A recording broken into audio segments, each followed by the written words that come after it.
আজকে আমরা যে বিষয়টা নিয়ে কথা বলবো এটা খুবই ভয়ঙ্কর, খুবই জরুরি। রাসূলুল্লাহ সাল্লাল্লাহু আলাইহি ওয়াসাল্লাম একটি হাদিসে তিনটি গুনাহার কথা বলেছেন, যেগুলোর শাস্তি আল্লাহ দুনিয়াতেই দিয়ে দেন, অর্থাৎ আখিরাতের জন্য অপেক্ষা করেন না। হাদিসটি এসেছে সুনানে তিরমিজি ২৫১১, মুসনাদে আহমদ ৫০৩৫ এবং অন্যান্য গ্রন্থেও। রসূল সাল্লাল্লাহু আলাইহি ওয়াসাল্লাম বলেছেন, তিনটি কাজের শাস্তি আল্লাহ দুনিয়াতেই দিয়ে দেন। ১. ব্যভিচার বা জিনা। ২. পিতামাতার অবাধ্যতা। ৩. আল্লাহ দেওয়া কর্তব্য আদায় না করা, যেমন জাকাত, আমানত, দায়িত্ব।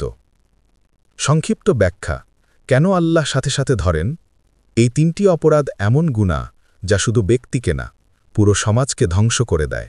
তাই আল্লাহ দুনিয়াতেই অনেক সময় ধরে ফেলেন, যাতে মানুষ দ্রুত সতর্ক হয়, ফিরে আসে। ১. ব্যভিচার, জিনা। জিনা শুধু একটি গুনাহ নয়, এটা পরিবার ভেঙে দেয়, বংশ নষ্ট করে, সমাজের নৈতিকতা শেষ করে দেয়। হাদিসে এসেছে, যখন কোনো জাতিতে জিনা ছড়িয়ে পড়ে, তখন আল্লাহ তাদের মধ্যে এমন রোগ পাঠান যা তাদের পূর্বসূরীরা কখনো দেখেনি। ইবনু মাজা। এজন্যই আল্লাহ অনেক সময় দুনিয়ায় শাস্তি দেন। বিপদ, অশান্তি, রোগ, মানহানি, কিছু না কিছু আসে। ২. পিতামাতার অবাধ্যতা। ভাই, এটা এমন একটি গুনাহ যা আল্লাহ সাথে সাথে ধরেন, কারণ পিতামাতা শুধু বাবা মা না, তারা দোয়ার দরজা, রিজিকের দরজা, শান্তির দরজা। হাদিসে এসেছে, পিতামাতার অসন্তুষ্টিতে আল্লাহর অসন্তুষ্টি। তিরমিজি।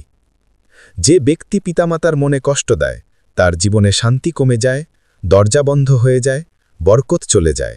এগুলোই দুনিয়ার শাস্তি। ৩.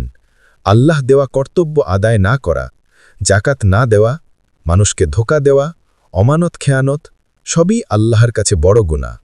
রসূল সাল্লাল্লাহু আলাইহি ওয়াসাল্লাম বলেছেন, যে জাকাত আদায় করে না, আল্লাহ তার সম্পত্তিকে তার শাস্তিতে রূপ দেবেন। এগুলোর শাস্তিও দুনিয়াতেই দেখা যায়। রিজিকে বরকত চলে যায়, সংসারে অশান্তি, ব্যবসা ধ্বংস, ধার দেনা থেকে বের হতে না পারা। গুরুত্বপূর্ণ প্রশ্ন, এটা কি সবাইকে দুনিয়াতেই শাস্তি দেন? না ভাই, সবসময় না। এটা নিয়ম নয়, এটা আল্লাহর সুন্নত। অর্থাৎ অনেক সময় আল্লাহ দুনিয়াতেই ধরেন যাতে ব্যক্তি বুঝে, আবার অনেক সময় আখিরাতের জন্য রেখে দেন, আর কখনো আল্লাহ ক্ষমা করে দেন তাওবা আর রহমতের কারণে। এই হাদিস থেকে আমাদের করণীয়: পিতামাতার হক আদায়, জিনা থেকে দূরে থাকা, জাকাত, আমানত, দায়িত্ব ঠিকভাবে পালন, তাওবা, ইস্তিগফার, নেক কাজ বাড়ানো। শেষ কথা, ভাই, এই তিনটি গুনাহ এমন যা নজর এড়িয়ে যায় না। মানুষ ভাবে কেউ দেখেনি, কিন্তু আল্লাহ দেখে নিয়েছেন। আল্লাহ আমাদের সবাইকে গুনাহ থেকে বাঁচার তৌফিক দিন। আমিন।